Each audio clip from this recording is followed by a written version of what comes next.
du cabinet aussi Junca, et enfin Paul Courteau de la société NeoBrain. Voilà. Aujourd'hui, donc, il y a 158, si je ne me trompe pas, inscrits à ce webinaire. Vous êtes principalement des chefs d'entreprise ou des responsables d'innovation et de R&D.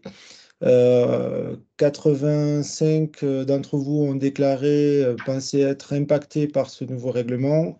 57 d'entre vous ont déclaré ne pas trop savoir. Donc on est bien dans le cœur du sujet, en sachant que 106 d'entre vous ont déclaré mener ou envisager de mener un projet d'intégration d'IA ou de développement d'IA. Alors pour entrer tout de suite dans le sujet, je vais passer la parole à Marie sur ce constat pour poser les bases un peu de ce qu'est Oui. ce nouveau règlement, voilà, et du coup nous explique un peu les objectifs et la genèse de tout ça. Marie, je te laisse la parole. Merci Jérôme. Bonjour à tous. Donc, je suis Marie Boadana, avocate au cabinet Junca, donc avocate spécialiste en propriété intellectuelle et droit du numérique. Et voilà, je m'occupe beaucoup de suivre la réglementation et l'évolution de l'IA Act. Donc, pour introduire le sujet, je vais commencer par vous présenter la réglementation dans les grandes lignes. Comme ça va vous permettre de comprendre les enjeux. Et au fur et à mesure mais de cette conférence, bien évidemment, nous affinerons et entrerons dans le détail. Donc l'IA Act, c'est une future réglementation qui a pour objet d'harmoniser les règles en matière d'intelligence artificielle sur le territoire européen.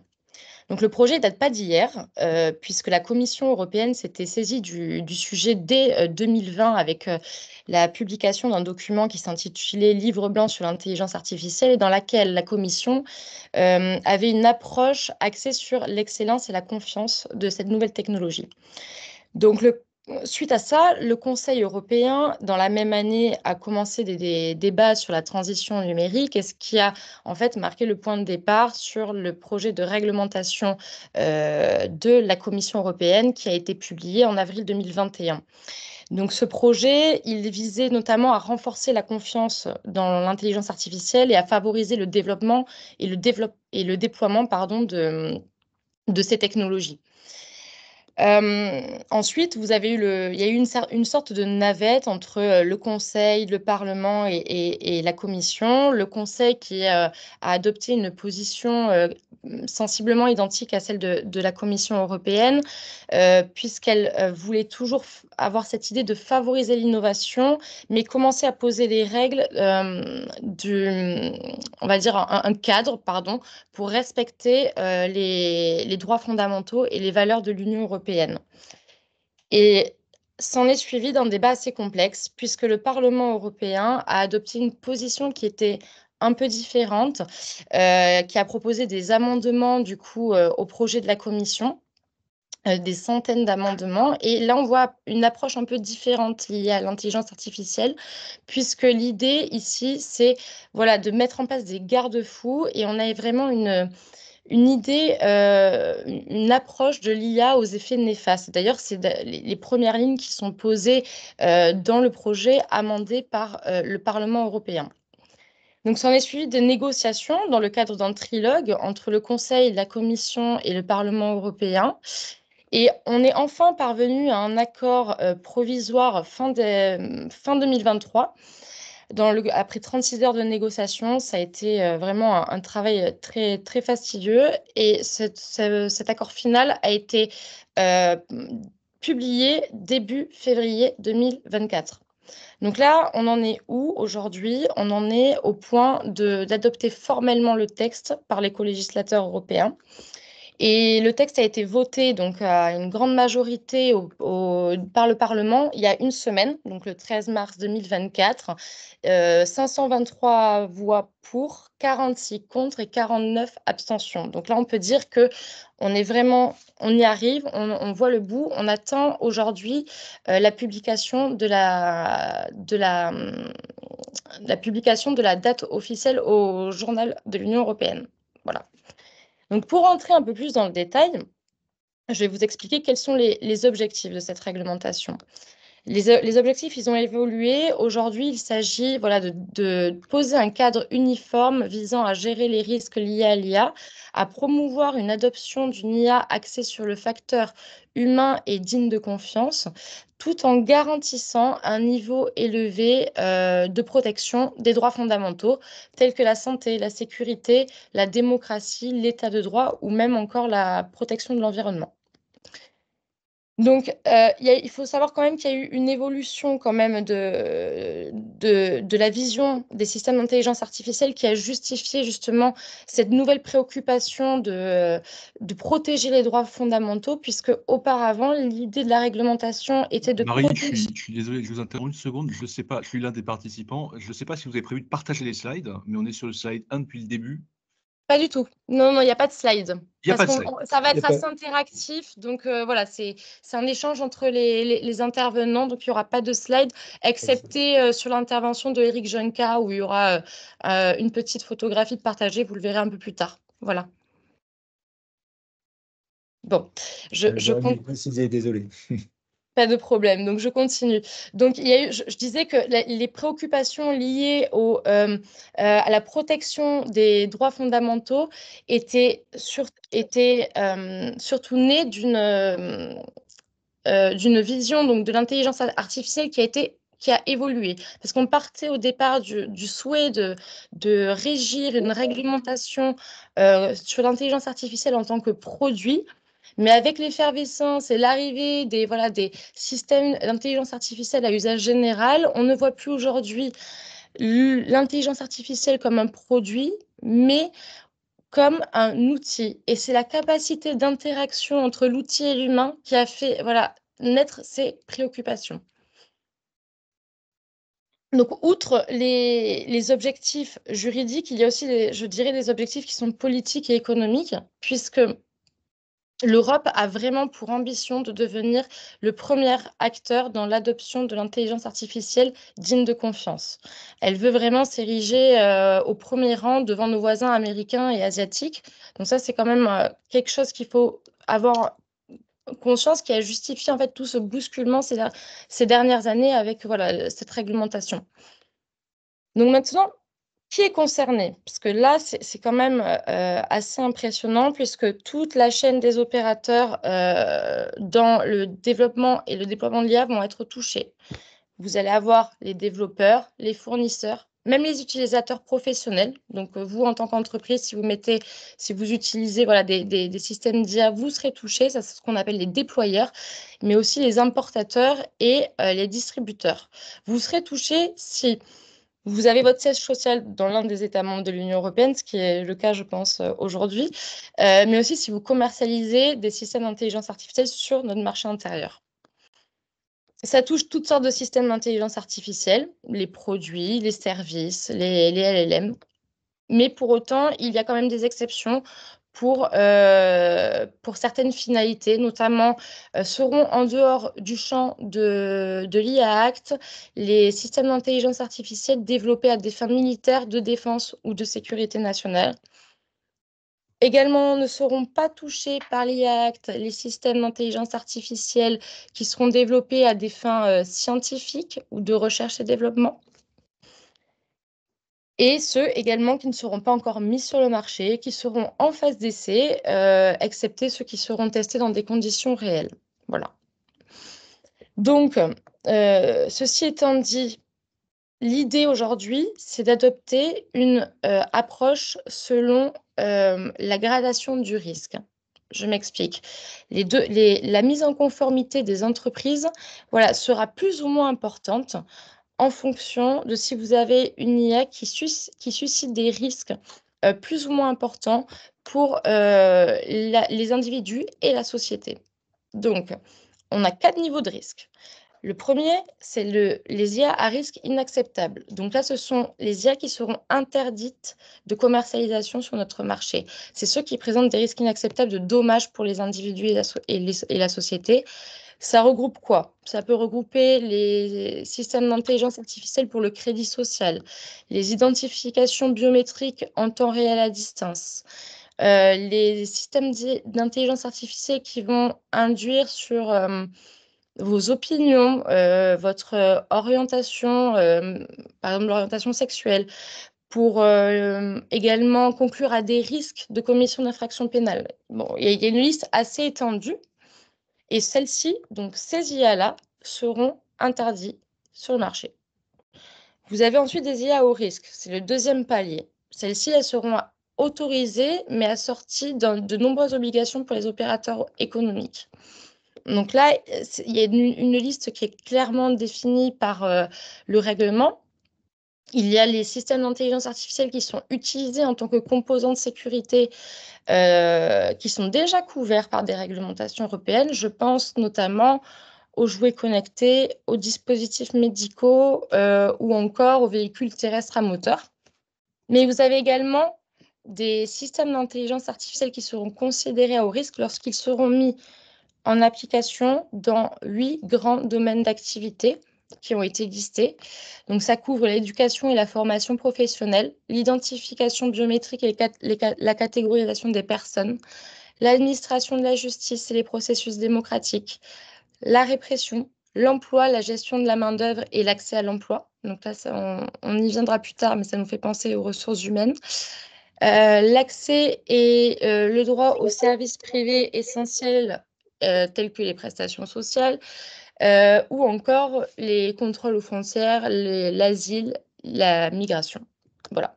Donc ça, ce sont les 8 domaines phares qui seront considérés comme étant à haut risque lorsqu'une intelligence artificielle sera mise en œuvre dans ce secteur.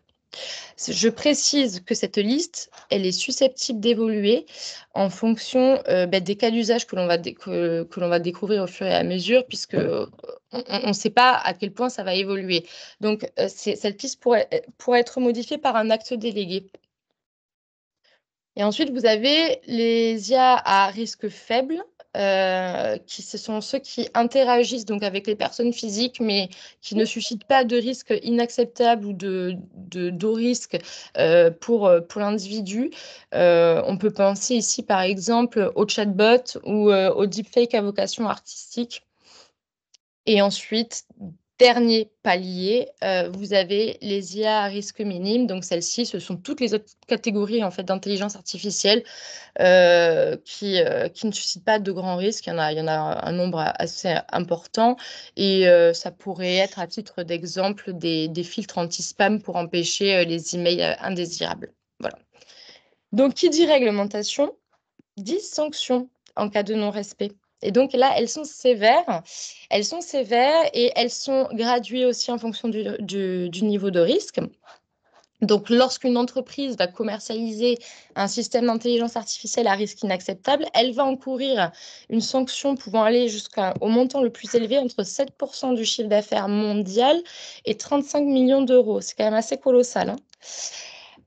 Quand une entreprise ne va pas respecter ses obligations de mise en conformité pour les IA à haut risque, la sanction, elle sera un peu plus minime, mais toujours importante, et elle sera entre 3% du chiffre d'affaires mondial ou 15 millions d'euros d'amende. On retient toujours le montant le plus élevé. Et enfin, pour les infractions, on va dire, plus mineures, vous allez avoir des sanctions qui s'élèvent autour de 1% du chiffre d'affaires mondial ou 7,5 millions d'euros d'amende, étant précisé qu'évidemment les startups et les PME ont une logique inverse. On ne retiendra pas le montant le plus élevé entre le chiffre d'affaires mondial et le montant de l'amende, mais ça sera l'inverse, on retiendra le montant le moins élevé. Voilà. Donc, pour finir, pour avoir une vue un peu complète, sachez qu'évidemment, il y aura des points de contact qui vont être mis en place, donc des instances pour superviser toute cette réglementation. Donc, on va avoir notamment des autorités nationales qui n'ont pas encore été désignées en France, qui vont superviser notamment des bacs à sable réglementaires, j'y reviendrai plus tard, mais qui va avoir aussi endossé le rôle de contrôleur et qui sera en charge de prononcer les sanctions. Vous allez avoir également un bureau européen de l'IA d'ailleurs qui est déjà entré en vigueur depuis le 21 février 2024, qui assurera le rôle de coordinateur. Il sera en charge de la mise en œuvre du futur règlement et de veiller à l'établissement de codes de bonnes pratiques, de réfléchir à des tâches, des développements d'outils, de méthodologies, de mise en place de critères de référence pour essayer d'évaluer les risques des systèmes. Et aussi, il sera votre interlocuteur privilégié pour envoyer votre déclaration de mise en conformité. Mais ça, je reviendrai un peu plus dans le détail plus tard.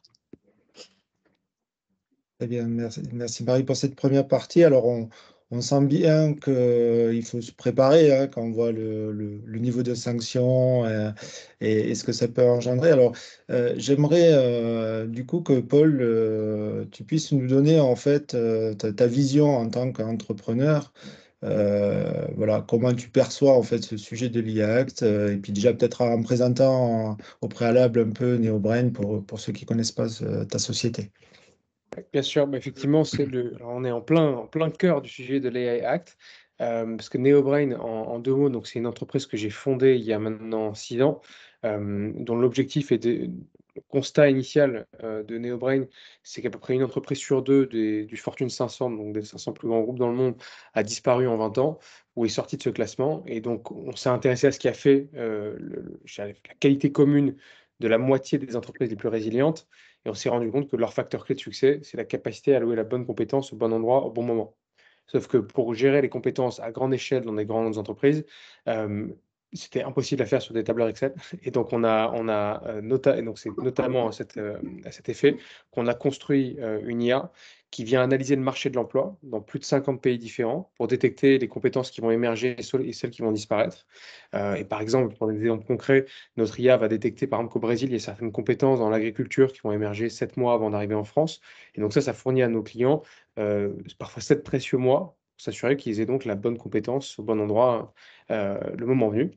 Et donc, on a construit ce moteur d'IA qui va à la fois analyser le marché. Donc là, on est sur des données qui sont non personnelles, parce que c'est des données génériques du marché. Mais derrière, on va aussi appliquer ça dans l'entreprise pour fournir aux salariés une sorte de coach carrière ou coach carrière basé sur l'IA qui va l'aider à identifier au sein de son entreprise quelles sont les trajectoires de carrière, les opportunités qui peuvent lui correspondre, que ce soit de la formation ou des postes.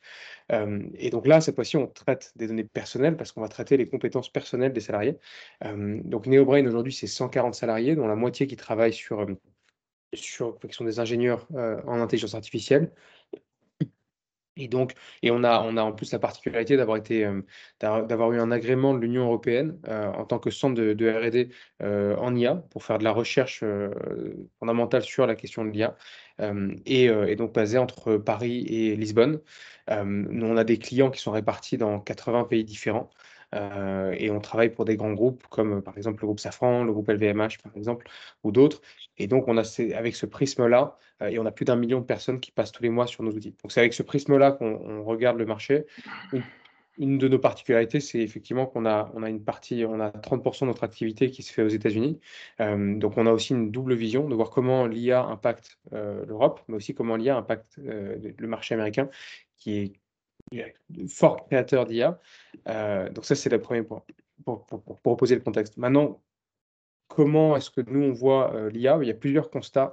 J'avais 4 grands constats, moi, que je vois sur l'impact de l'AI Act au sein de nos clients. La première chose, c'est finalement quelle réaction ont les entreprises aujourd'hui?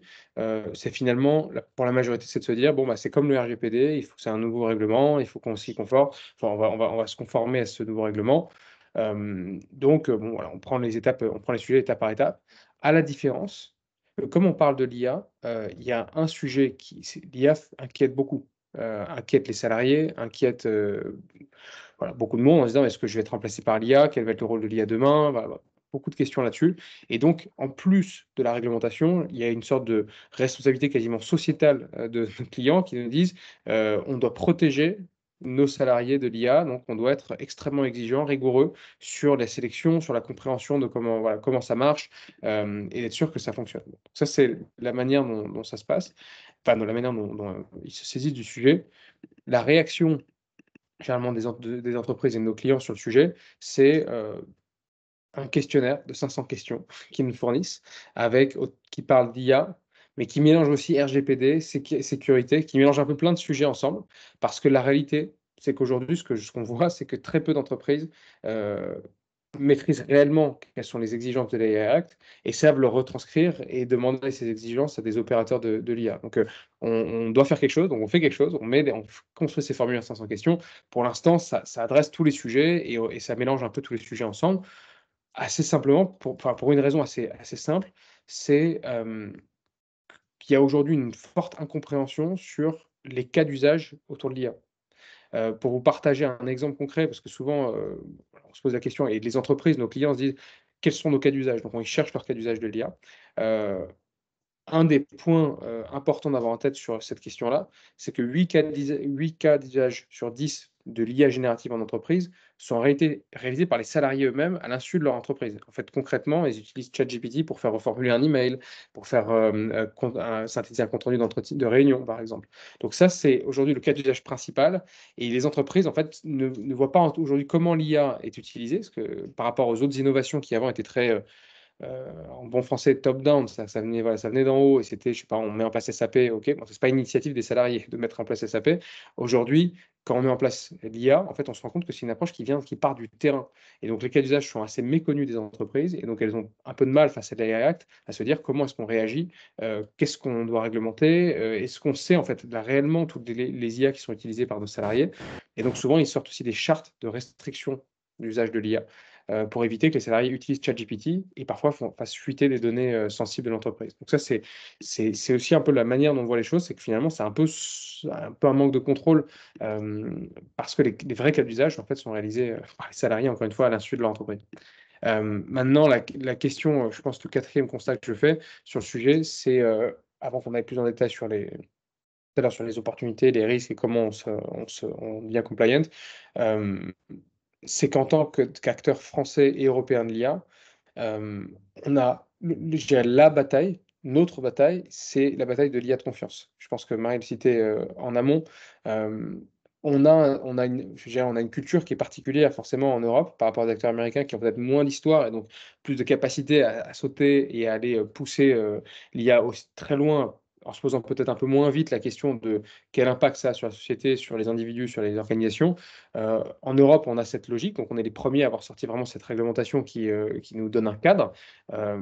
Ce cadre-là nous permet ça nous permet de parler de confiance, de donner un cadre de confiance et dans lesquels, en tant qu'acteur européen, finalement, on ne sera jamais ceux qui ont les plus gros financements pour construire une IA. Après, je prends l'exemple d'OpenAI.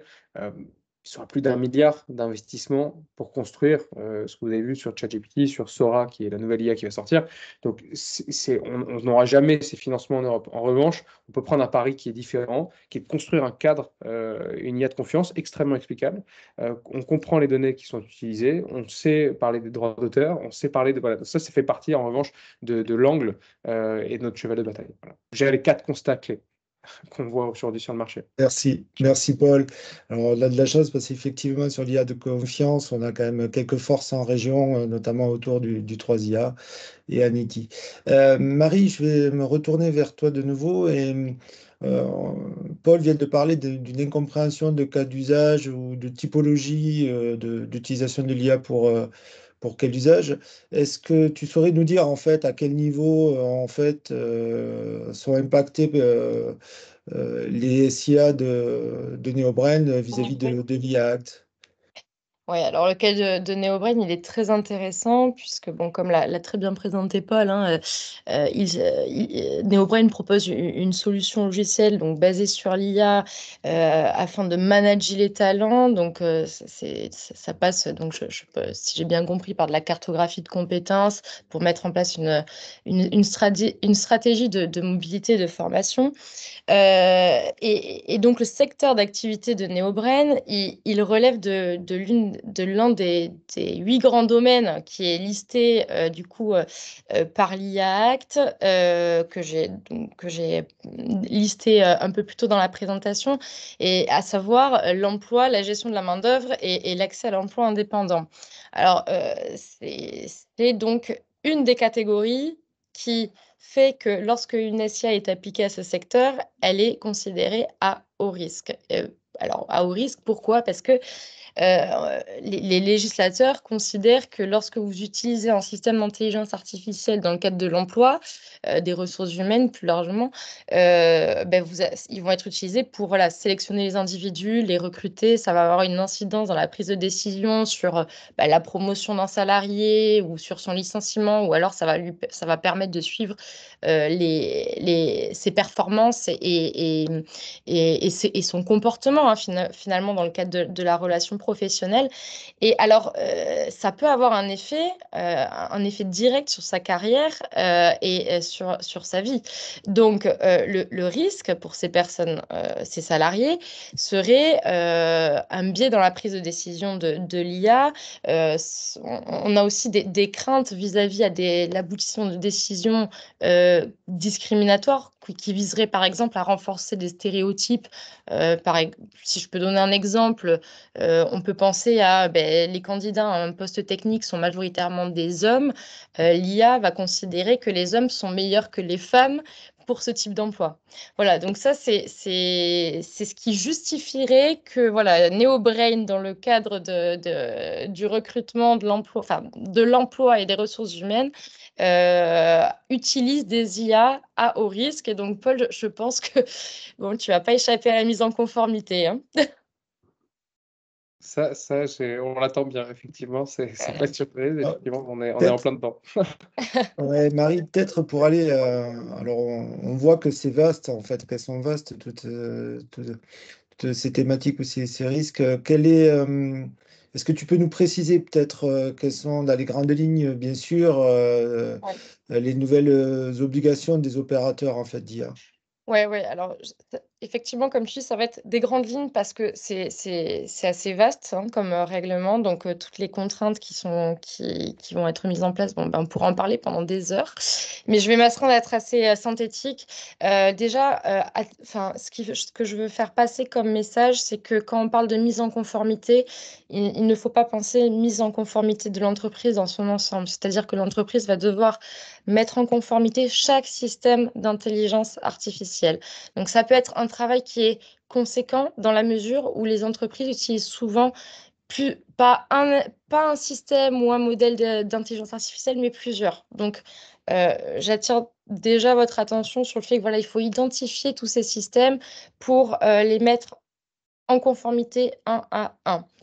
Alors, la mise en conformité, il y a une gradation forcément des obligations en fonction du niveau de risque. On est toujours sur cette approche fondée sur le risque. Donc, si je vais du plus petit risque au plus important, pour une IA au risque minime, donc là, on n'a pas d'obligation particulière. Il est quand même vivement recommandé de mettre volontairement en place des codes de conduite au sein de l'entreprise. Ces codes de conduite, ils vont être construits sur la base d'objectifs, d'indicateurs clés de performance, afin de s'assurer que vous réalisez vos objectifs. C'est à vous de les définir, bien évidemment. Donc, ça peut être, par exemple, des objectifs visant à la confidentialité, à la transparence ou encore à la durabilité. Et ce code pourra être appliqué, bien évidemment, à tous les systèmes de l'entreprise qui poursuivent des finalités similaires. Voilà. Après, si vous avez des systèmes aux finalités bien différentes, il faudra prévoir autant de codes de conduite que de systèmes aux finalités différentes. Ensuite, pour les IA à risque faible, alors là, le principe phare, c'est la transparence. La transparence, l'obligation d'information aux utilisateurs, notamment sur le fait que le contenu est généré par de l'intelligence artificielle. Je pense par exemple, lorsque vous vous baladez sur les réseaux sociaux, sur Instagram, vous voyez une belle photographie, un photomontage que publie un artiste. Si celui-ci a eu recours à de l'intelligence artificielle, il faudra qu'il l'indique de la manière qu'il souhaite, par du filigrane ou dans sa bio, ou peu importe. Mais voilà, ça c'est une obligation, l'obligation de transparence et d'information. Et là où ça devient un peu fastidieux, bien évidemment, et donc Paul pourra, je pense, en attester, c'est lorsque l'IA est à haut risque, puisque là, il faut s'engager dans une véritable démarche de conformité, et cela avant la mise sur le marché et tout au long de la vie du cycle de l'IA. D'accord? Là, ça signifie quoi? Ça signifie, ceux qui sont familiarisés avec le RGPD, ils vont reconnaître cette notion. Moi, je préconise une approche by design, hein, donc avant, en amont, avant le déploiement. Voilà, il faut envisager ça. Et il y a plusieurs étapes clés que l'on peut, voilà, que l'on peut mettre en œuvre. Je pense notamment au fait d'adopter un système de gestion de risque, donc pour mesurer, voilà, identifier vos systèmes, mesurer les catégories auxquelles ils appartiennent et identifier les risques. Également, une notion que vous allez reconnaître pour ceux qui sont compliance ou RGPD, c'est la politique de gouvernance de données. Ça, c'est très important. Vous devez utiliser des données de qualité, des jeux de données pertinents et non biaisés. Voilà, adopter des process qui régissent la collecte, la gestion, l'utilisation et la protection de la donnée qui vont être utilisés dans le cadre du système d'IA.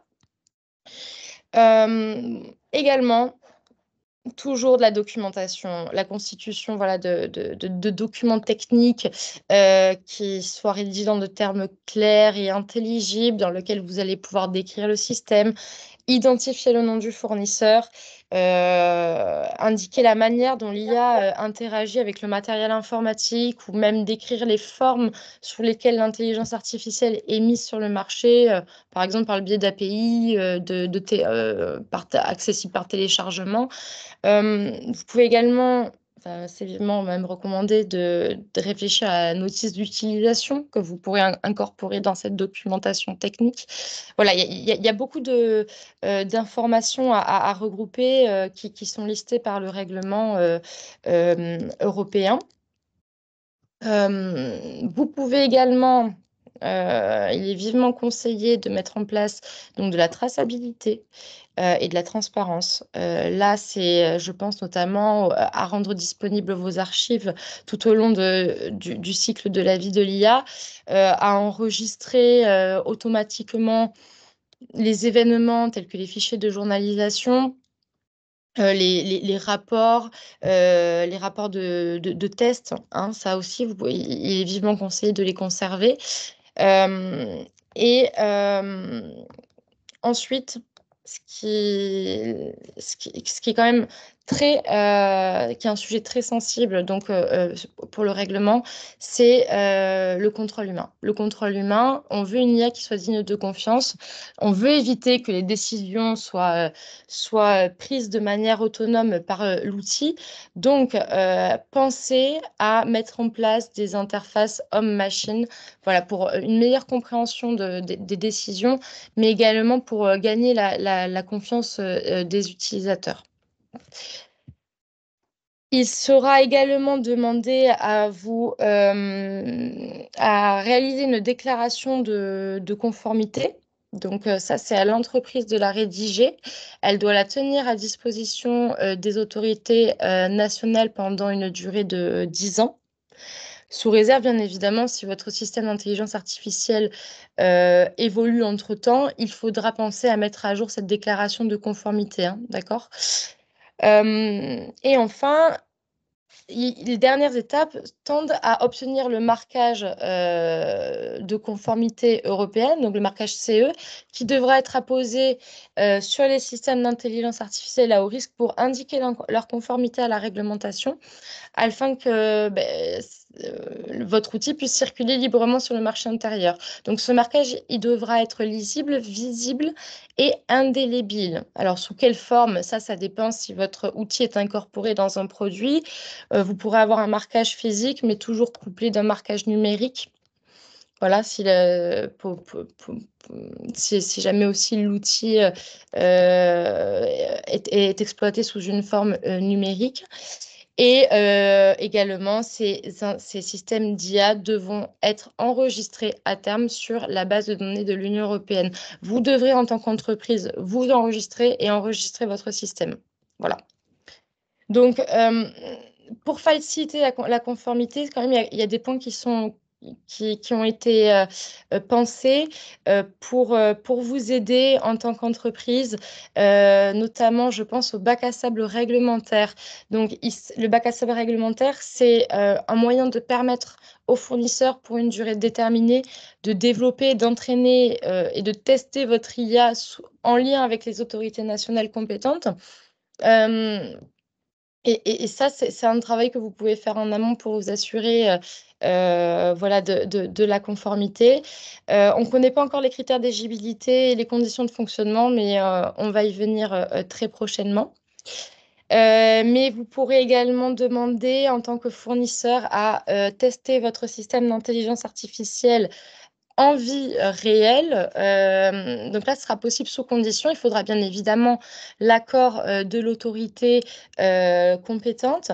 Il faudra présenter un plan de test, un plan de test qui prévoira la durée de cette phase de test et ça exigera également que les personnes sur lesquelles le test sera réalisé soient informées et surtout donner leur accord. Voilà. Donc là, c'est pareil, on attend encore les conditions de cet outil. Voilà, donc d'un point de vue un peu plutôt pratique, je peux vous proposer voilà, un petit cas pratique par rapport à NeoBrain, comment une conformité chez NeoBrain pourrait se mettre en place. Je me lance et si jamais, Paul, tu m'arrêteras si je fantasque un peu. OK. Alors, NeoBrain, il faut que la première étape, c'est identifier les cas d'utilisation des systèmes d'intelligence artificielle en interne. Donc ça, elle le fait au moyen d'une équipe pluridisciplinaire qui va piloter la conformité en interne, qui sera composée voilà, des experts RH, je pense, des chefs de projet, des PO, du data scientist et du juriste. Voilà, c'est toute une équipe. Il faut une approche holistique quand même de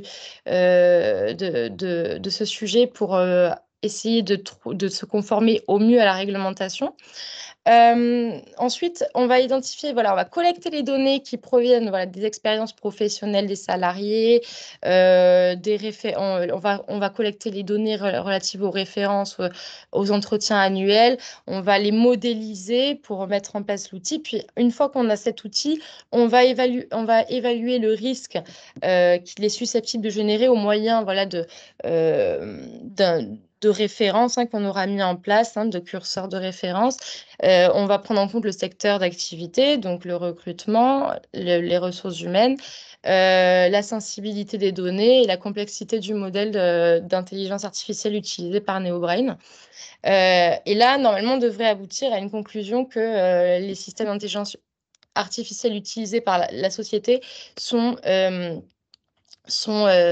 à haut risque. Donc, le réflexe que devrait avoir l'entreprise, c'est de dire, bon, bah, tiens, je vais tester mon système dans le cadre d'un bac à sable réglementaire. Donc, je vais candidater.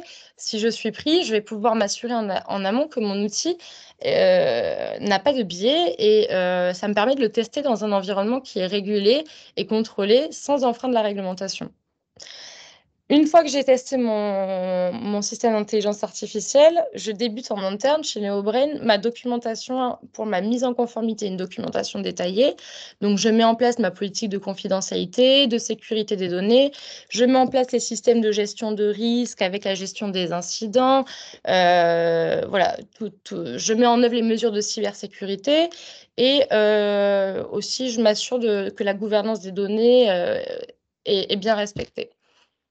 Et ensuite, je rédige ma déclaration de conformité que je vais soumettre aux autorités compétentes parce que je vais obtenir mon marquage de conformité européenne. Mon dossier est approuvé. je m'enregistre sur les bases de l'Union européenne et je peux enfin commercialiser en toute sérénité mon outil et surtout que grâce au marquage CE, j'ai la confiance de mes clients. Voilà comment je vois le cas pratique. Je ne sais pas si... Qu'est-ce que tu en penses, Paul? Je pense que c'est une très bonne, je pense que c'est une très bonne analyse du parcours par lequel on doit passer, qui est effectivement, comme vous l'aurez compris, assez contraignant pour les acteurs Ouais. de l'IA tels que NeoBrain. Et effectivement, pour rebondir sur ce que tu dis, c'est comment est-ce qu'au final on se met, comment est-ce qu'on se prépare à la mise en conformité. Je ne vais pas rebondir sur les points parce que je pense que c'est le chemin, le parcours que tu as cité, je pense que c'est exactement le bon. En revanche, pour moi, il y a quelques points qui sont complémentaires. La première chose, c'est que comment on réagit. La première chose, c'est de dédier une personne sur le sujet et donc qui pilote chez nous, en fait, en l'occurrence, la mise en conformité de l'AI Act. Et notre particularité, c'est que cette personne est aussi celle qui pilote notre stratégie de cybersécurité. Pourquoi? Parce que la plus grande menace de l'IA, c'est que c'est extrêmement beaucoup plus facile à pirater. Et donc ça, c'est un des vrais gros enjeux, c'est la cybersécurité des IA. Je reviendrai un peu là-dessus, mais c'est un des sujets. Le deuxième gros axe qu'on a, parce que c'est la question des actes, c'est aussi la question de la confiance dans l'IA et dans le fournisseur de l'IA. Et quand vous introduisez l'IA, de dire, au-delà effectivement de ce marquage CE, il faut, un des principes fondamentaux de l'AI Act, c'est la transparence et l'explicabilité des systèmes. C'est-à-dire d'éviter ce côté boîte noire qui par défaut, et notamment dans le champ qu'on appelle le deep learning, qui est l'apprentissage non supervisé, qui a fait des IA génératifs que nous utilisons déjà au quotidien, ces éléments peuvent créer sont assez opaques sur la manière dont ils sont construits et la manière dont ils délivrent des résultats. Là, un exemple très concret dans lequel enfin, moi, je pense que le futur de l'IA et de l'explicabilité de l'IA va s'appuyer sur la combinaison d'IA. Concrètement, qu'est-ce que ça veut dire? Je prends un exemple de ce qu'on a fait chez PwC aux États-Unis et au Mexique. On s'est rendu compte, appliqué à notre domaine, que quand on fournissait des bases de candidats pertinents pour monter sur une opportunité, je ne sais pas, un auditeur spécialisé en carve-out dans le luxe, on fournissait une liste de candidats à un manager recruteur. En moyenne, il allait sélectionner 2% de profils atypiques. Donc ça, c'était le constat initial. On se dit, ça, c'est un problème pour aller capter toutes les compétences. Et donc, même si notre IA fait des matchings et propose des candidats, à la fin, il y a aussi des biais humains, et ce qui fait qu'on va sélectionner des profils, voilà, les mêmes profils. Bon.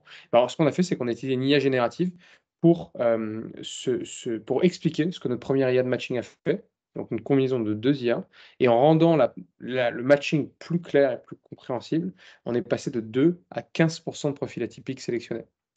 Donc ça, c'est un exemple concret dans lequel, finalement, pour augmenter la transparence, parfois c'est en mixant les modèles d'IA et en les appliquant sur des cas d'usage extrêmement précis, cadrés et entendus. Donc ça, c'est un point important.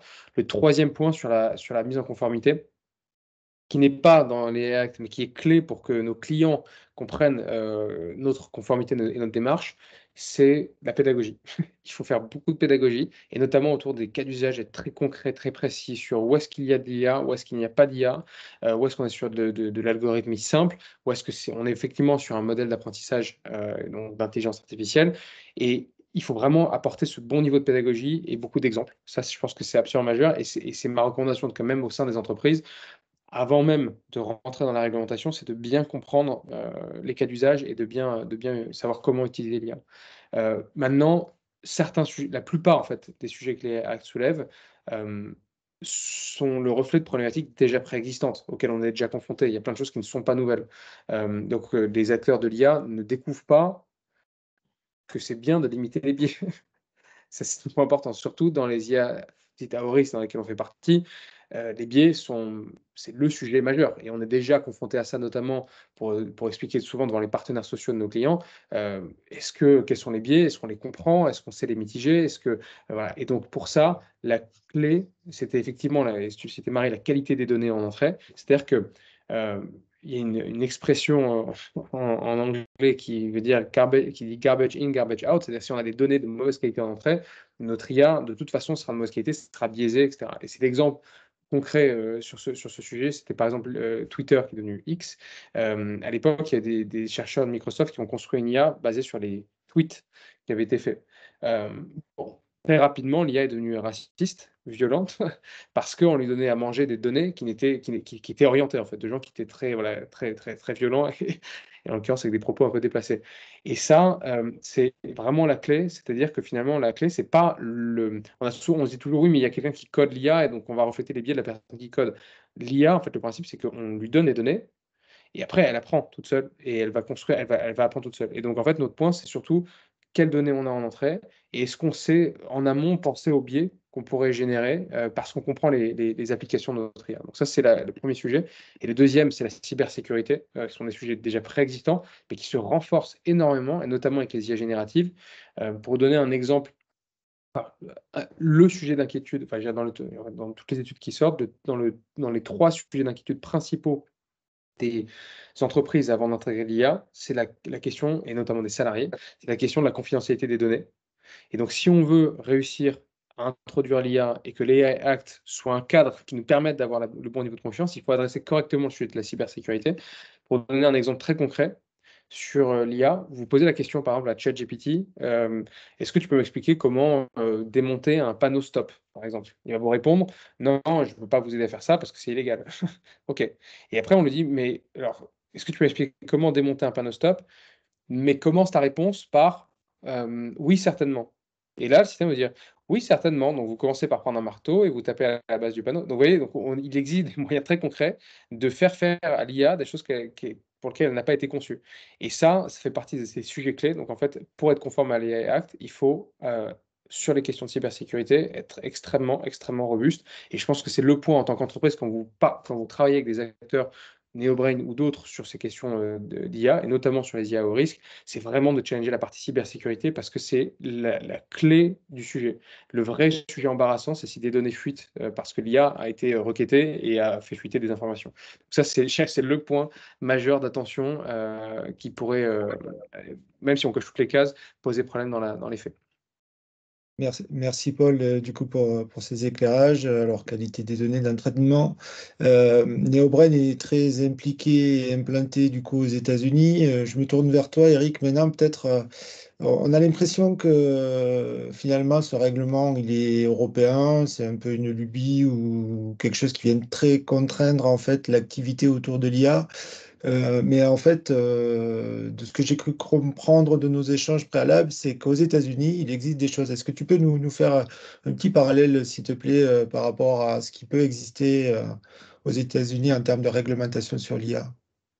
Ok, bonjour à tous.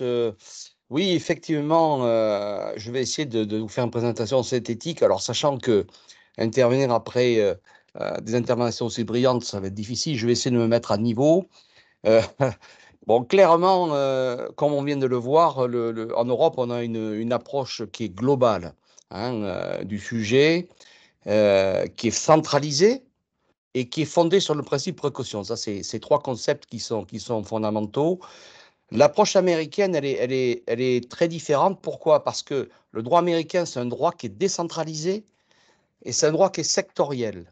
Je m'explique, y compris pour ce qui concerne le sujet de l'IA. D'abord, c'est un droit qui est décentralisé parce que aux États-Unis, tout part des lois des États. Hein, c'est le point de départ du droit américain. Les États, c'est la première structure d'organisation de droit des États-Unis d'Amérique. Mais ça cohabite avec un droit fédéral qui est une espèce de droit commun de l'ensemble des États, droit qui est supérieur, mais qui est réservé à certaines matières. Sachant qu'il y a de la porosité entre les deux, et l'IA touche à des tas de matières qui sont en principe fédérales, le droit de la propriété intellectuelle et bien d'autres sujets. La deuxième particularité, c'est que c'est une approche sectorielle. Pourquoi? Parce que c'est l'influence de la nature du droit américain qui est issu de ce qu'on appelle le common law. C'est un droit non écrit à la base, et ce sont les juges qui disent le droit.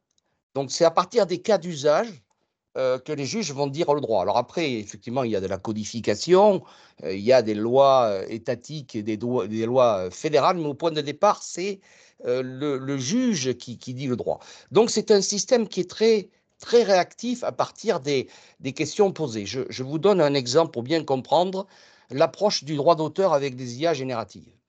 Nous, dans la réglementation européenne, on part d'un postulat. Alors, le postulat, c'est que l'utilisation par une IA générative des contenus qui sont protégés pour développer, entraîner les modèles, ça nécessite l'autorisation de l'auteur si celui-ci a opté pour ce qu'on appelle l'opt-out, les clauses d'opt-out. En clair, je viens fouiller, je viens chercher des données sur Internet et les conditions générales d'utilisation du site concerné ont prévu un opt-out. Ça veut dire que automatiquement, dans l'approche européenne, on va considérer que c'est de la matière qui est protégée et cette matière ne peut être utilisée qu'avec l'autorisation de l'auteur. Ça, c'est l'approche européenne. On ne se pose pas trop la question de savoir qu'est-ce qui se passe quand on entraîne une IA avec des données. Est-ce qu'on stocke les informations, les données? Est-ce qu'on les conserve? Autrement dit, est-ce qu'on fait des actes qui sont en principe du monopole de l'auteur? La question n'est pas vraiment posée. À l'inverse, aux États-Unis, ils n'ont pas attendu une réglementation qui d'ailleurs n'existe pas aujourd'hui. Je reviendrai là-dessus, une réglementation générale. Ils n'ont pas attendu, puisqu'il y a déjà de nombreuses actions en justice qui ont été intentées par des titulaires de droits d'auteur contre les grands tels Microsoft. La plus connue et la plus importante, c'est l'action que mène le New York Times contre Microsoft, qui n'a pas connu d'issue. Mais pour l'instant, les actions qui ont été intentées, qu'elles aient été individuelles ou collectives, se sont traduites par des déboutés. Pourquoi ? Pas parce que les tribunaux américains ne veulent pas condamner, mais parce qu'ils ont été dans l'incapacité aujourd'hui de dire vraiment, avec précision, ce qui se passe. Est-ce qu'il y a atteinte au droit d'auteur? Techniquement, comment ça se passe? Est-ce que les données sont stockées, reproduites, conservées? On ne sait pas. Enfin, on ne sait pas. On a une idée qui, pour l'instant, est assez floue. Donc, on ne condamne pas. Vous voyez, donc deux approches différentes. Où nous, on applique le principe de précaution et les Américains, ils partent du cas d'usage. Vous voyez, ça permet un petit peu de comprendre les différences d'approche. Ceci étant, alors je viens de vous dire que les États-Unis, c'est le case law, c'est le juge qui rend le droit, qui décide la règle de droit. C'est pas un principe qui est loin, c'est un principe qui est loin d'être absolu, puisque on a des législatures, bien sûr. Alors, au niveau des États, si on peut projeter la petite carte que j'ai préparée à votre attention, on se rend compte quand même que vous avez des couleurs rouge, jaune, bleu et grise. On se rend compte que il faut retenir les couleurs bleu, jaune et rouge qui concernent des États où des lois ont déjà été promulguées en matière d'IA, des lois sont en cours d'examen, et on se rend compte que ça représente quand même plus de la moitié des États américains, y compris des États jugés très conservateurs, comme par exemple la Floride ou le Texas. D'accord ? Si on fait un petit focus sur l'État de New York, on se rend compte qu'il y a une loi qui a déjà été promulguée et entrée en vigueur depuis 2023. C'est une loi qui impose, et là ça rejoint le domaine d'activité de Paul, c'est une loi qui impose aux cabinets de recrutement qui utilisent des outils automatisés pour prendre des décisions, à s'être assuré, dans le cadre d'une procédure qui est très complexe aussi, qu'il n'y a pas de biais dans l'intelligence artificielle qui est utilisée pour recruter. Donc là, on est dans le vif du sujet, mais c'est sur une question, c'est sectoriel, ce n'est pas général. Par ailleurs, dans cet État de New York, on a une vingtaine de projets de loi qui sont aujourd'hui à l'étude, qui concernent l'utilisation de l'IA. Alors là, c'est plus pour recruter, mais c'est pour choisir des locataires, pour les propriétaires, agences immobilières. Je disais l'IA, attention à ce qu'il n'y ait pas de biais, ou des sujets, par exemple, comme la communication politique. Donc, on voit bien c'est secteur par secteur. Ça, c'est dans les États. J'ai fait un petit focus sur New York. Et qu'en est-il au niveau fédéral? Je terminerai là-dessus. Alors, il n'y a pas actuellement de projet concret en cours d'une réglementation fédérale de l'utilisation de l'IA générale. il y a quelques lois au niveau fédéral qui ont déjà été votées, mais elles sont plutôt axées sur justement la promotion de l'IA dans le cadre de la recherche et développement. Pour autant, il y a aujourd'hui des projets qui sont actuellement en discussion. Par exemple, concernant l'obligation de transparence pour l'utilisation de l'IA par les agences gouvernementales. Je reviendrai là-dessus, ça c'est clair. L'interdiction de l'IA dans certains contextes militaires, précisément l'arme nucléaire, la surveillance biométrique ou la surveillance au travail. Donc, on voit bien, encore une fois, que c'est sectoriel. Par contre, quelles sont les perspectives qui sont issues de l'expérience européenne, hein? Les Américains ont quand même bien regardé ce qui se passe en Europe. Et actuellement, il y a une initiative qui est assez importante. La Maison-Blanche a édité en janvier 2023, un livre blanc, hein, comme l'avait fait l'Union européenne, un livre blanc, alors en anglais c'est Blueprint, mais c'est à peu près le même concept, un livre blanc pour installer donc une réglementation générale de l'IA qui reprend des principes assez similaires à ceux de l'IA Act. Autrement dit, je dirais, il y a une inspiration évidente. Et parallèlement, ils n'ont pas attendu que ce processus législatif se mette en place au niveau fédéral. Ça prendra du temps, hein. Très clairement, ça sera très long, plus long qu'en Europe. Ils n'ont pas attendu que disons, ce travail soit accompli, puisque dès, je crois, septembre-octobre 2023, le gouvernement américain enfin Biden a édité des circulaires, en anglais c'est Executive Order. Alors, c'est on veut dire des circulaires ou des directives qui sont impératives. Toutes les agences gouvernementales américaines, et ça inclut par exemple la très connue FDA, dont le droit à la consommation, hein, sur les produits alimentaires, sont obligés d'appliquer tous ces principes-là. Donc, au niveau gouvernemental et fédéral, hein, donc au niveau fédéral, les principes sont appliqués. Mais pour l'instant, pas de loi en vue au niveau fédéral. Ça prendra du temps, hein. Je vous donne un ordre d'idée, même s'ils veulent accélérer un peu la cadence, si on peut faire un parallèle, la première loi fédérale sur les marques aux États-Unis, elle date de 1946. Alors qu'au niveau des États, enfin, on trouve sur la base du common law des tas de décisions sur le sujet des marques, mais ils ont attendu 1946 pour avoir une loi fédérale. Voilà. Je ne pense pas qu'ils attendront 50 ans pour y arriver en termes d'IA, mais les process sont longs parce que ça va être compliqué, hein.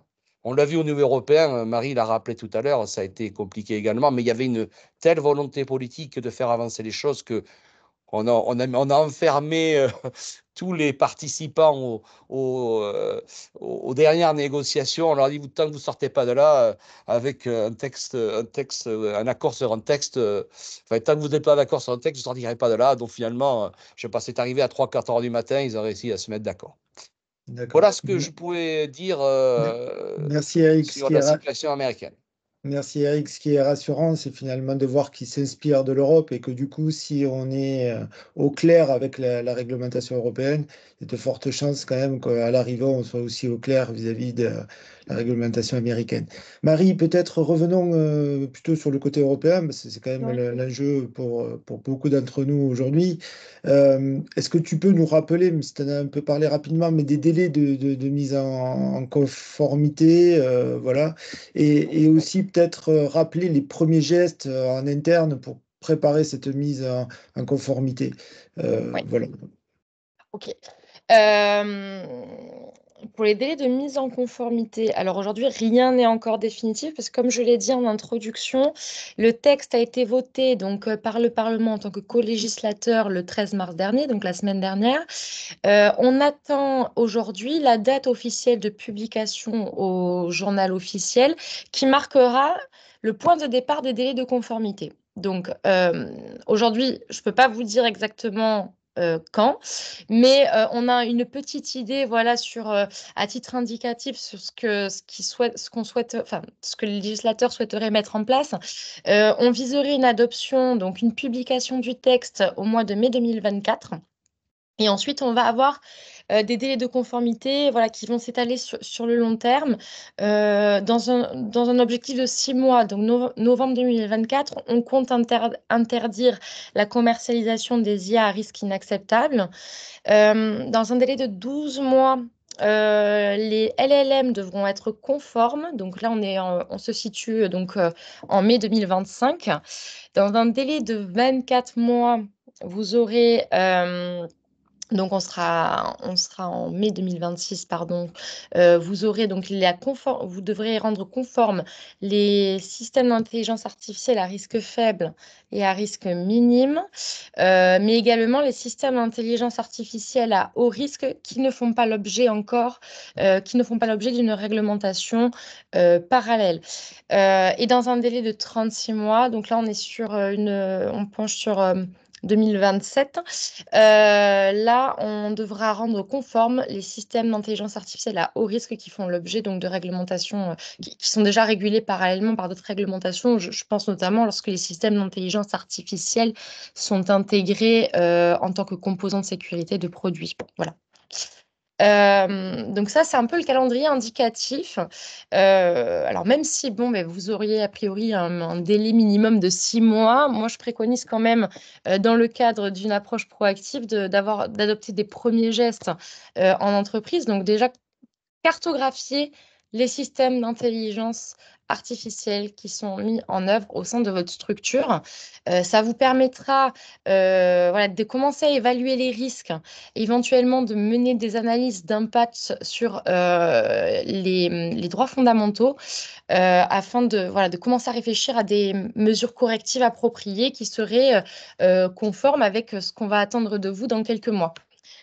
Ça, Paul, après, l'a indiqué, je suis totalement d'accord avec lui, commencer à sensibiliser le personnel. Ça, c'est la clé.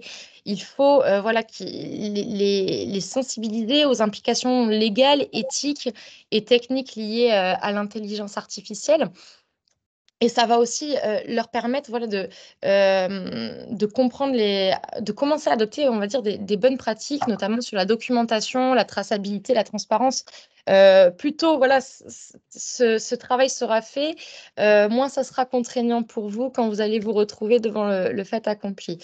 Et enfin, commencer d'ores et déjà à désigner un responsable de la conformité à l'IA Act, essayer de le faire travailler en équipe avec un comité de pilotage, je dirais, composé donc de plusieurs experts, parce que c'est une matière qui est assez quand même transversale, hein. Donc, il faudrait un expert en éthique, un expert juridique, un expert technique. Donc, ça peut regrouper des juristes, le DPO, le data scientist, les experts en cyber, les chefs de projet, bien évidemment, parce qu'ils sont au cœur. Voilà, donc ça, pour moi, ce sont les premiers gestes à mettre en place dès aujourd'hui pour les entreprises. C'est ce que je préconise. Merci beaucoup, Marie. Paul, selon toi, l'IA Act, est-ce que ça peut être une opportunité? Parce qu'on parle beaucoup des contraintes finalement qu'apporte cette réglementation pour les entreprises. On voit que quand même, du coup, ça va permettre peut-être de faciliter l'accès aussi aux États-Unis et être en conformité aussi avec ce que les États-Unis préparent. Mais quelles opportunités y vois-tu en fait au niveau d'une entreprise? Moi, il y a plusieurs choses que je vois. La première, c'est dans cette phase-là, le fait qu'il y ait autant de bruit sur l'IA et notamment l'IA Act qui parle de pénalités aussi importantes, fait que la question de l'IA est sur le bureau au plus haut niveau des CEO des grands groupes. Pour être très concret, dans les 3 mois qui viennent de passer, ça m'a permis de faire des sessions, parce que j'ai sorti un bouquin qui s'appelle Will AI Replace Me, en bon français, sur quel est l'impact de l'IA sur les métiers et les compétences. Et sur cette phase d'acculturation sur l'IA et cette question fait que ça nous permet d'accéder au plus haut niveau des organisations. Donc ça permet déjà de sensibiliser au plus haut niveau de l'organisation les cas d'usage sur l'IA. Donc j'ai vu 10 des 40 CEO du CAC 40 avec leur COMEX pour acculturer sur cette question. Donc en fait, l'IA du coup nous permet d'accéder à des gens auxquels on n'avait pas accès du tout avant. Ça, c'est la première opportunité qu'on voit, c'est que c'est un sujet de mobilisation générale. Un point qui est intéressant, je vais vous partager là-dessus, c'est qu'en fait, on voit finalement qu'on passe d'une logique de où sont les cas d'usage de l'IA à où est-ce qu'on ne veut pas d'IA. Et ce shift, il est très important parce qu'on part du principe que finalement, on doit construire une sorte de zone de protection pour les salariés et que derrière, partout ailleurs, finalement, on va essayer d'intégrer de l'IA, on va essayer de faire des choses. Mais on peut raisonner aussi à l'envers. Donc ça, c'est la première chose, donc accéder à des personnes qu'on n'a pas pu mobiliser autrement parce que ce cadre et cette réglementation pose des questions. Ça, c'est la première chose. Deuxième chose, c'est la question de la confiance. Euh, les Français n'ont pas confiance en l'IA. C'est dire ce que je veux dire. Les Français n'ont pas confiance en l'IA. On est, je crois, le 15e ou 20e pays dans le monde qui, en termes de niveau de confiance dans l'IA et d'acceptabilité. On a aujourd'hui à peu près un Français sur trois qui est prêt à faire confiance à une IA qui est prêt à faire confiance à une IA. C'est 2 tiers, par exemple, des personnes au Brésil. À l'inverse, 2 tiers font confiance à l'IA. Pareil en Inde. Donc on se rend compte qu'il y a aussi voilà, un niveau de confiance qui est différent en fonction des pays. Et je pense que l'IA Act va aussi donner un cadre parce qu'on sait que l'IA bouge très vite et que ce cadre-là crée au moins voilà, un sas de confiance et de protection sur l'éducation de l'IA. Voilà. Ça, je pense que ça, c'est quelque chose qui crée beaucoup d'opportunités. Ce qu'on voit aussi, c'est que alors nous, on a la particularité, c'est qu'à la fois on va sur le marché américain, mais on a aussi nos plus gros concurrents sont américains et viennent sur les marchés européens, avec des moyens qui sont, on peut se dire, un peu différents des nôtres. La réalité, c'est que les actes nous protègent aussi en tant qu'éditeur européen sur notre marché domestique. Ça, c'est un point intéressant, ça nous contraint. Et ce que je trouve intéressant, c'est qu'à l'inverse, parfois pour des acteurs américains, on dit qui peut le plus, peut le moins. Donc en fait, c'est intéressant. En fait, c'était un analyste d'un gros cabinet d'analystes, en l'occurrence du marché, qui nous disait, mais en fait, là où l'Europe jusqu'à présent était toujours un peu en retard sur les questions d'innovation, où les Américains faisaient moins confiance aux Européens sur ces sujets-là, en tout cas sur les questions d'IA, où ils nous faisaient moins confiance. Aujourd'hui, ils se disent, finalement, s'ils arrivent à se mettre en conformité sur des questions d'explicabilité, sur des questions de transparence de l'IA, alors à ce moment-là, ça peut être intéressant parce qu'on sait qu'à un moment on va y arriver et que de toute façon nos salariés nous demandent d'avoir des IA qui les protègent et donc c'est ça qui est intéressant. Donc nous ça nous a aidé concrètement, même si en Europe ça rallonge nos cycles de vente, aux États-Unis ça raccourcit nos cycles de vente. Le fait d'être un acteur européen. Donc ça c'est aussi un signal intéressant, ça facilite notre capacité d'export parce que on est vu comme étant capable de se contraindre. Ça c'est un point, ça c'est la deuxième chose. Maintenant il y a deux léger point d'alerte que je souhaitais partager quand même sur mes préoccupations sur le sujet. Donc oui, ça nous permet d'avoir un avantage compétitif, c'est clair, à la fois dans notre marché domestique parce que ça nous protège l'acteur américain, mais aussi à l'export. Voilà. Ça, c'est un message intéressant et plutôt intéressant à partager là-dessus. Les 2 points d'alerte ou de recommandation, la première chose, c'est avant même, je reviens juste là-dessus, mais avant même de travailler sur les questions de réglementation, il faut que vous compreniez bien comment fonctionne et ce qui marche pas dans l'IA. Et pour ça implique de s'y engager personnellement, même si ça nous semble loin de nous, est-ce qu'on est vraiment concerné, etc. En fait, c'est de tester, de regarder, de dialoguer. En l'occurrence, aujourd'hui, la barrière à l'entrée n'a jamais été aussi basse, avec ne serait-ce que ChatGPT. Donc voilà, ma recommandation, c'est de le tester au maximum. Il y avait une étude asiatique qui montrait qu'il fallait au moins avoir tenu 100 conversations avec ChatGPT pour comprendre les bases d'un modèle d'IA. Donc ça, c'est d'IA générative. Donc ça, c'est un exemple. Donc c'est vraiment d'y passer du temps. Moi, ce que je vois, c'est que les personnes qui ont réussi à le mieux s'en saisir et du coup qui savent rentrer dans la réglementation tout de suite en comprenant quelles sont les incidences et généralement, elles se dédient au moins 1 heure par semaine pour tester les IA qui sortent sur le marché. Il y en a tous les jours qui sortent. Il y a plein de choses qui émergent. Je donne un exemple, mais peut-être que ça va vous étonner. Après ChatGPT, la deuxième IA la plus utilisée au monde s'appelle Character.ai. Je ne sais pas combien d'entre vous ont déjà testé et connaissent cette IA. Ça vous permet de parler avec des personnages historiques comme Napoléon ou d'autres. Donc, c'est des systèmes entraînés sur des données historiques pour dialoguer avec des personnages historiques. Bon, ça, c'est des exemples tout bêtes, mais ça, il y a des choses. L'IA permet d'être maintenant entraîné sur des données, sur vos propres données d'entreprise avec une barrière à l'entrée très faible. Donc, il faut tester des choses qui sortent, qui bougent. C'est comme ça que vous comprendrez bien les impacts et donc que la réglementation sera appliquée de la bonne manière et sera moins vécue comme une contrainte. Et le deuxième petit point d'alerte, c'est quand même sur notre. Je pense que l'IA, aujourd'hui, on s'en saisit parce qu'on a pris on a pris le sujet par le bout de la réglementation, qui du coup freine quand même un peu, inquiète, freine un peu les usages, quand même, on peut se le dire. Je prends un exemple, il y a une compétence qui s'appelle le prompt engineering, qui est la capacité d'apprendre à savoir poser des questions à une IA générative. Cette compétence-là, j'ai fait un exercice hier soir. J'ai tapé sur Indeed, prompt engineering en France, prompt engineering aux États-Unis. Pour voir combien d'offres avaient cette compétence requise. En France, on avait 27 offres, aux États-Unis, 3800. On va dire les États-Unis sont plus gros, mais si on fait une règle de 3, la proportion n'est pas respectée. Donc il y a quand même aussi un sujet de à quelle vitesse on se saisit de l'IA pour vraiment apprendre à l'utiliser. Et du coup, la réglementation, encore une fois, prendra beaucoup plus de sens. Voilà, et on saura justement utiliser, capter les opportunités qu'on a en termes d'avantages compétitifs. Voilà quelques opportunités que je vois. Jérôme. Merci Paul pour ce retour. Merci à vous trois là, pour toutes les informations nombreuses et qualitatives que vous avez pu nous apporter. On va terminer, avant de prendre quand même et de répondre aux questions qui ont été posées dans la conversation, hein, on va terminer par une petite présentation d'un nouvel outil que j'ai introduit tout à l'heure qui s'appelle le EDIH Occitania. Qui en fait ambitionne d'accompagner les entreprises dans leur transformation digitale et par l'IA. Voilà, donc des démarches qui sont parallèles à tout ce qu'on vient d'évoquer. Je vais passer la main du coup à mon collègue Nicolas Friot, qui est de l'agence donc ADOC aussi comme moi, donc l'agence de développement Occitanie, hein. On a pour mission, je ne l'ai pas précisé tout à l'heure, mais de vous accompagner dans toutes les phases de vie de votre entreprise et en ce qui nous concerne sur la partie innovation. Nicolas, je te passe la parole, 5 petites minutes pour garder un peu de temps du coup sur les questions-réponses et je te fais défiler les slides. Ça marche, merci Jérôme. Bonjour à tous. Donc, je vais vous parler en quelques minutes du nouveau programme DIH Occitania qu'on a lancé fin d'année dernière lors du TDD. Donc, c'est quoi le DIH Occitania? C'est un programme d'accompagnement des entreprises d'Occitanie pour renforcer leur compétitivité. Comment on procède pour renforcer leur compétitivité? Bien, grâce à la transformation digitale.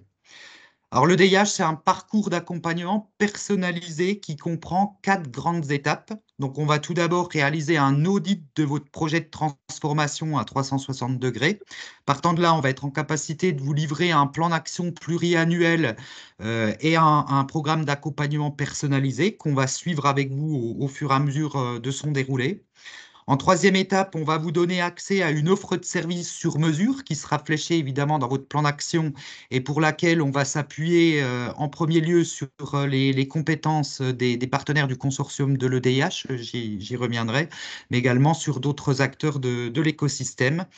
Et en quatrième étape, comme vous le voyez, on va assurer, nous, Agence ADOC, c'est notre rôle, un suivi précis de tout votre programme d'accompagnement pour en garantir la qualité, le respect des délais et puis pouvoir être à vos côtés pour répondre à toutes vos interrogations dans ce déroulé de votre plan d'action.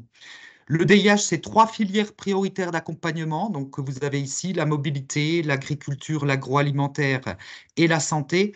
Mais ce n'est pas limitatif. Si évidemment on a des projets qui sont d'autres filières et qui ont un intérêt en tant que tel ou un intérêt territorial, évidemment qu'on va être en capacité de pouvoir l'accompagner au sein de l'EDIH. Mais là, c'est à l'appréciation évidemment du comité d'orientation.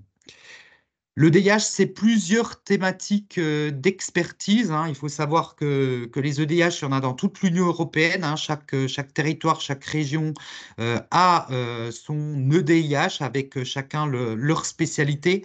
La force du réseau des EDIH, c'est que si on n'a pas la compétence dans notre EDIH en local, on va pouvoir aller chercher pour le compte de l'entreprise, dans un autre DIH, une compétence dont elle aurait besoin et on assure cet accompagnement croisé. Là, on a déjà plusieurs dossiers qu'on accompagne comme ça avec d'autres EDIH.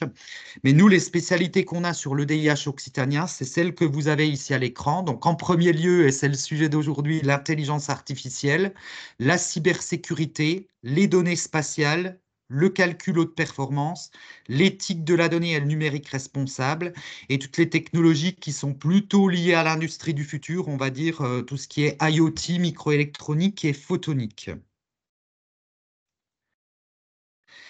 Et donc là, voilà, je vous parlais du consortium sur lequel on va s'appuyer pour vous proposer une offre de service à valeur ajoutée. Alors, je tiens à préciser évidemment que le DIH, ce n'est pas un guichet de financement. Par contre, sur l'offre de service personnalisée qui sera en lien avec votre programme d'accompagnement, vous aurez accès évidemment à cette offre à un tarif préférentiel puisqu'on bénéficie de fonds européens pour cela. Donc, vous avez ici la vue résumée de l'ensemble des partenaires qu'on a dans le consortium. Donc, évidemment, les universités de Montpellier, de Toulouse, l'agence ADOC, évidemment, qui est coordinatrice générale du programme Cyberroc. Enfin, voilà, je ne vais pas tous vous les lister, mais vous les avez là. Et puis, Jérôme, si tu veux bien mettre la dernière slide, et c'est celle-ci la plus importante pour vous, si effectivement vous êtes intéressé pour intégrer le programme ou que vous voulez qu'on vous apporte quelques précisions par rapport à vos besoins, par rapport à vos projets, bah, vous pouvez aller directement sur le site internet hein, au travers du flashcode que vous avez ici. Et nous, la force qu'on a, évidemment, à l'EDIH, c'est qu'on va avoir un regard 360 degrés pour votre projet et vos priorités du moment, on va être en capacité de les inscrire dans un programme plus global d'accompagnement et puis pouvoir vous aider également à mobiliser d'autres dispositifs qui vont être pertinents dans ce qu'il existe pour accompagner votre projet. Voilà, donc Jérôme, on peut passer Merci. aux questions. Merci beaucoup, Nicolas, pour ces 5 minutes. Voilà, donc on va peut-être déjà reprendre celles qui ont été posées tout simplement dans le fil. Alors, la toute première, elle était liée au secteur qui n'était pas concerné directement à l'IA Act, dans le secteur de l'armement. Mais je crois aussi, alors sauf erreur, et là c'est peut-être Marie que tu peux répondre. Du coup, je crois que c'est la partie Oui, bien recherche, sûr. hein, de ce que j'ai noté. C'était Oui, plus. oui, tout à fait, c'est exactement ça. C'est c'est les systèmes et les modèles d'IA qui sont développés dans le cadre de la recherche et le développement. Et voilà. Et également les systèmes d'intelligence artificielle qui ne sont pas encore mis sur le marché et pas testés en conditions réelles. Voilà. Voilà. La suivante, portée sur les IA au risque, quelles obligations de mise en conformité? Je pense que cette question a dû être posée avant que tu Oui, le détailles. avant qu'on détaille, Voilà, tout à fait. les contraintes réglementaires. Est-ce que le système de sigle est prévu pour la législation? Donc, on a vu qu'il y avait le marquage CE, la nécessité aussi de marquer d'une manière permanente les IA ou les produits qui intègrent de l'IA et de signaler la production par l'IA. Lorsque les contenus sont générés par de l'IA, oui, effectivement, pour les obligations d'information et de transparence. C'est ça. Comment peut-on se mettre en conformité dans le cas d'une IA qui utilise un système de boîte noire? Alors ça, c'est intéressant parce que du coup, Paul a quand même bien insisté sur la nécessité de transparence. Voilà. Est-ce qu'aujourd'hui, on peut finalement rendre conforme une IA qui reste une boîte noire? Alors, pour moi, en fait, le point lui-même, c'est que oui, on peut, parce que fondamentalement, une boîte noire, ça part quand même de la qualité des données qu'on lui donne en entrée. C'est-à-dire que c'est quand même le point de départ, quoi qu'il arrive. Ce qu'on ne sait pas, c'est les conclusions, parce que le principe que fait un système neuronal qui est construit qui est la base d'une IA, ce système neuronal, en fait, il vient construire des conclusions et comprendre des patterns. À la fin, une IA, ça ne reste qu'un système algorithmique, donc c'est statistique. Ouais. Et c'est juste que le système va venir, exemple, dans ChatGPT, le système va prédire que le bout de mot suivant est le bon par rapport à votre question. Donc, c'est un système de composition de bouts de mots et de probabilité que le bout de mot suivant soit le plus pertinent par rapport pour répondre à votre question. Donc, ce n'est qu'un système de probabilité. La clé est vraiment dans la qualité des données en amont. Et donc, il existe aujourd'hui de nombreux métiers, en fait, c'est-à-dire qui se créent autour de l'IA, autour de l'éthique des données et de l'analyse des données, en fait, en amont, qui sont utilisées. Et donc, oui, de toute façon, le processus de mise en conformité, il est le même que celui qui vous a été décrit. Alors, j'essaie de mettre une image de ces fameuses 10 étapes là, de la checklist, mais j'arrive pas à le mettre dans le chat. Donc, peut-être qu'on vous l'enverra a posteriori, mais sur les 10 points clés de mise en conformité de l'AI Act. Et ça marche aussi effectivement pour un système de boîte noire, donc du deep learning. Oui. Pour compléter, je pense qu'il faut s'astreindre à documenter autant que possible le fonctionnement de l'IA, ses entrées, ses sorties et ses limites, et également les rapports techniques, les analyses de risque. Tout ce que vous pouvez documenter et décrire, ça peut être comme plus, hein, me semble-t-il. Et évidemment, tester la fiabilité, hein. Ça, c'est hyper important. Autre question, y a-t-il des points particuliers à regarder pour les éditeurs de logiciels, en particulier pour ceux permettant le traitement de données sensibles, santé, propriété intellectuelle? Donc ça, on a vu, peut-être, est-ce qu'on peut les rappeler quels sont les points vraiment particuliers à identifier? Il y avait peut-être aussi je crois, les LLM, non? Enfin, il n'y a pas eu des points particuliers sur la partie Voilà. IA générative? Oui, c'est un cas particulier, hein, la partie générative, puisque là, il faut une conformité aux directives copyright. Pareil aussi, respecter les principes de transparence, s'astreindre à mettre en place une documentation technique. Mais pour les éditeurs de logiciels, il n'y a pas d'obligation particulière par rapport à ce que nous avons déjà présenté, si ce n'est que enfin, si vous traitez de données sensibles, déjà, il faut ne pas oublier, hein, de vous conformer au RGPD. Je pense que ça doit être déjà fait. Faire en sorte, voilà, de fournir une information transparente et explicite sur le fonctionnement de votre logiciel d'intelligence artificielle, en particulier si vous utilisez des algorithmes complexes. Et assurez-vous aussi que votre logiciel produit des résultats précis et fiables, surtout si vous utilisez des données sensibles. Ça me paraît fondamental, quoi. Il y avait une remarque donc, sur les bienfaits de la réglementation en matière de gage de confiance à l'international. Donc ça, c'est effectivement, Paul l'a aussi évoqué. Il y a une demande un peu plus particulière, donc a priori de la société Labsoft. En tant que membre de Anity, doit-on créer une cellule telle que un SOC ou un SIEM, donc là on parle de cybersécurité, afin de partager les risques détectés chez l'un des membres et les remédiations associées pour accélérer la conformité à l'IA Act? Peut-être Paul, est-ce Ouais, que... encore une fois, ça n'est que le reflet de mon humble opinion, donc il n'engage que moi. Mais mon sentiment, c'est que le risque cyber est tellement grand sur le sujet et le niveau d'engouement pour l'IA, notamment l'IA générative, dépasse tellement ces questions. Je pense qu'effectivement, toute partage de risques identifiés et de solutions pour y remédier ne peut amener que de la sécurité supplémentaire pour les utilisateurs. Donc moi, ma réponse serait oui. Maintenant, ça n'engage que moi. Je n'ai pas l'autorité pour faire ça, mais ma réponse serait tout à fait oui. Voilà, non, mais bien sûr, oui, mais c'est une réaction intéressante. Donc, il y a une question sur l'accès au replay. Oui, le webinaire, vous aurez accès au replay. Il y a une question sur le niveau de risque dans lequel on place les IA génératives d'images. Oui, alors là, on en a parlé un peu plus tôt. Ça serait un niveau de risque qualifié de faible. Donc là, on est toujours sur l'obligation de transparence pour démontrer que votre image est générée avec de l'intelligence artificielle. Voilà, ça, c'est l'obligation à laquelle vous devez vous astreindre. Et enfin, la dernière question du chat, enfin de la conversation, pardon. Si notre service SaaS intègre une IA embarquée qui indique les contenus pour le client, qui indexe, pardon, le contenu pour les clients, mais dans son propre silo de données du coup, doit-on répondre à cette conformité en sachant que la société est dans une relation B2B? Parce qu'on est on est dans un cas très similaire. Donc la réponse est oui. Vous êtes en plein dedans. Voilà, c'est clair. Vous êtes effectivement en plein dedans. Bon. Est-ce qu'il est encore temps? Il nous reste 3 minutes encore pour prendre une ou deux questions complémentaires si certains d'entre vous ont des questions. Alors, hop. Alors oui, Nathalie. Nathalie précise, alors Nathalie c'est ma collègue, elle précise dans le chat qu'effectivement, je vais vous donner rendez-vous en fait pour toutes les industries, tous les acteurs des industries culturelles et créatives.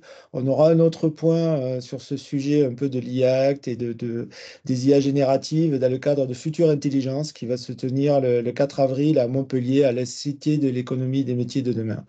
Donc, merci C'est Nathalie très d'avoir bonne fait un peu de promo.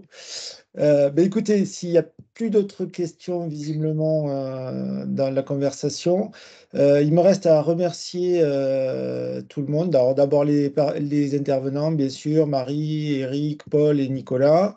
Remercier bien sûr tous ceux qui nous ont écoutés, en sachant que certains d'entre vous ont demandé à être recontactés. Donc, dans les prochains jours, au niveau de l'agence Doc, on vous recontactera.